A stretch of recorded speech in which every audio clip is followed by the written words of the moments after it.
Et on va revenir maintenant sur une affaire dont nous vous parlions dès hier. Vous avez entendu un témoignage très fort dans cette émission, le témoignage d'une mère qui avait appelé le SAMU et le SAMU n'est pas venu alors que son fils était particulièrement mal et il a succombé. Les services d'urgence n'ont pas jugé bon de venir. Pauline Rovna, c'est vous qui nous aviez expliqué hier tout ce qui s'était passé et dans quelques instants, vous allez nous montrer la retranscription des échanges téléphoniques entre la famille et le SAMU pour qu'on comprenne exactement ce qui s'est passé. Margot de Froville nous dira si la procédure a été bien respectée ou pas et si ce genre de cas arrive souvent. D'abord, le témoignage bouleversant donc, de cette mère qui veut avant tout des réponses. Ça ne devrait pas arriver, ce genre de choses. Et tirer un peu la sonnette d'alarme parce que j'ai l'impression que c'est de plus en plus récurrent, que de plus en plus souvent le SAMU ne se déplace pas ou ne prend pas en compte la souffrance des gens. Alors je sais bien qu'il manque de personnel, je sais bien que les budgets sont plus les mêmes, mais là on parle de vie quand même, donc c'est important. Et ouais, on va aller jusqu'au bout de toute façon pour qu'ils reconnaissent déjà leurs erreurs, parce que jusqu'ici l'hôpital n'a jamais dit oui, on a fait des erreurs. Et ça fait mal. Je pense qu'on ne pourra pas avancer tant que ce ne sera pas reconnu. Et après ce témoignage bouleversant, on va donc plus loin ce matin, Pauline, avec la retranscription des échanges téléphoniques que vous avez pu récupérer au service police-justice de BFM TV. Que disent-ils ? Donc il y a 3 appels et je vais m'attarder sur les 2 premiers. Le premier date de 22h32, on est donc le 28 janvier et la maman d'Esteban que vous voyez à l'image appelle et elle passe son fils à l'appareil. Ouais. Et Esteban, qu'est-ce qu'il dit ? Il dit « je respire à moitié, c'est comme si les poumons, je ne les remplissais plus ». Le docteur essaye de lui parler, le jeune homme se plaint de douleur dans la poitrine et dans le dos, une douleur qui pique, dit-il, ça fait mal dès que j'essaye de me lever. Et puis alors après un échange avec le docteur lui explique que c'est une douleur musculaire, en tout cas c'est ce qu'il diagnostic, et il lui prescrit un antalgique puissant, un antidouleur. Donc ça, peut-être que Margot vous en parlera plus. Mais il dit, je pense que c'est une douleur musculaire, ça ne m'inquiète pas du tout. Fin du premier appel.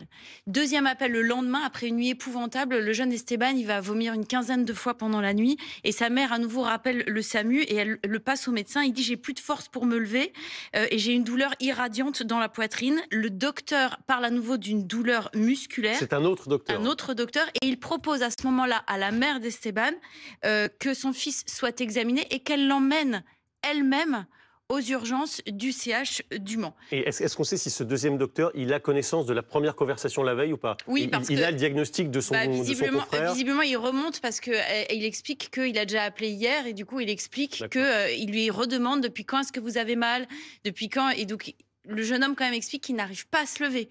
Et la mère d'Esteban lui dit, mais dis-lui quand même que tu as réussi à aller aux toilettes. Et à part ça, le jeune homme est dans son lit, très pâle, très affaibli, et dès qu'il fait un effort pour se lever, c'est une douleur épouvantable. Quand vous vous demandez si, quand il rappelle, en fait, quand vous rappelez au SAMU, directement, il y a la page avec votre dossier qui s'ouvre où vous avez les antécédents. Faut savoir, quand on appelle, il y a un assistant de régulation médicale qui vous répond, donc c'est pas un médecin qui vous répond, qui va prendre toutes les informations, que ce soit des informations purement logistiques, l'adresse, le code, etc. Et puis après, qui prend les premières informations avec un questionnaire qui est protocolisé, hein, à chaque fois, douleur thoracique à droite ou à gauche, est-ce que c'est augmenté à l'effort, etc. Et qui après va passer l'appel à un médecin régulateur, qu'il soit généraliste ou urgentiste selon le cas. Là, en l'espèce, ça a bien été fait.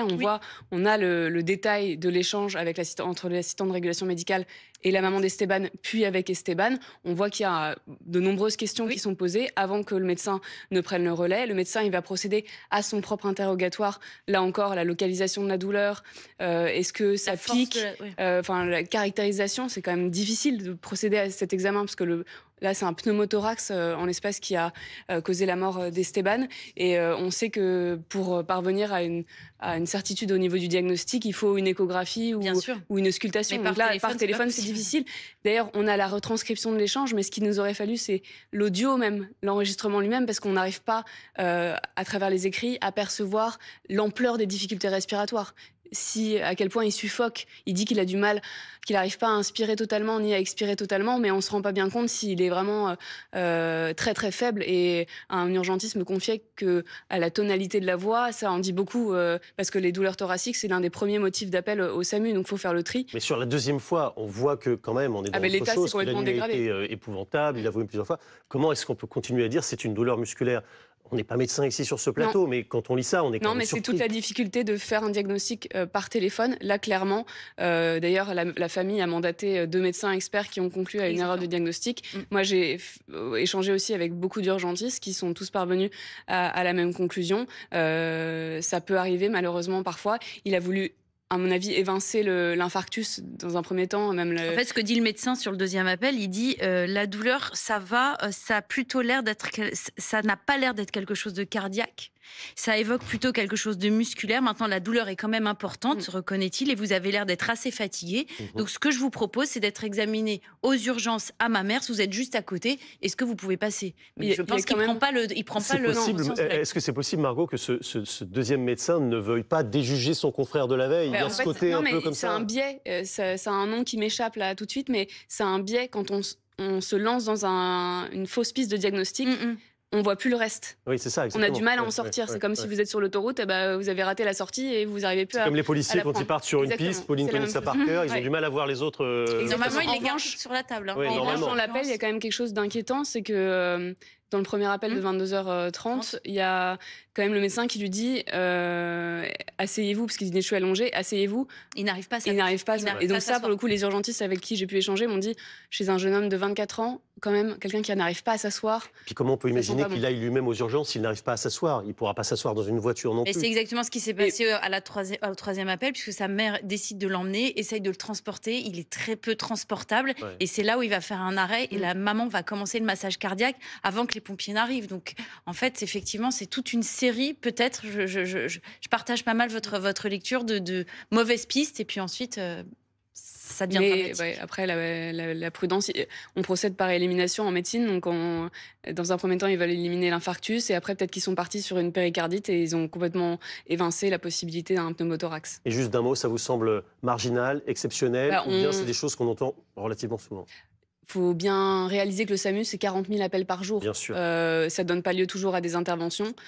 Donc, au regard de ça, on avait beaucoup parlé de l'affaire Naomi Musenga. C'était rien à voir avec une opératrice du SAMU qui avait raillé la victime. Là, on est dans un cas totalement différent. On est dans une erreur de diagnostic qui peut se produire dans un cabinet médical ou ailleurs.